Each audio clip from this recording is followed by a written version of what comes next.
So you were born, raised, educated in the U.S. You went to Wharton. That's where you got your MBA. Yes. What were you most surprised by when working for a Chinese company? Yeah, it's interesting. There were a lot of things that surprised me, and particularly one of the themes was sort of the non-traditional way that we went about doing business. One of the things I realized is that China, at that time, and even today, it only has like a few decades of business sort of history in terms of this post kind of planned economy sort of era. Probably at that time it was about 30 years it had been a market economy.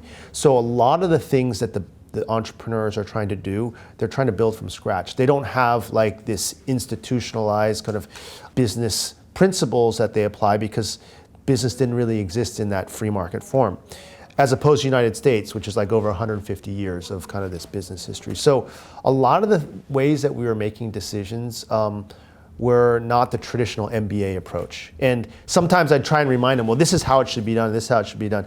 But the fact of the matter is, even the business environment itself didn't have sort of the things you would assume that exist in the market, like a developed sort of financial system. Even the retail markets were very underdeveloped. And so a lot of the infrastructure didn't exist. And a lot of the mentality doesn't exist.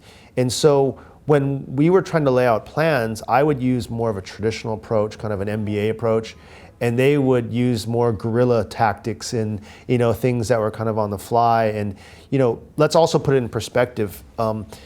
China was one of the fastest growing economies at that time, and it was also, the internet was one of the fastest growing industries at that time.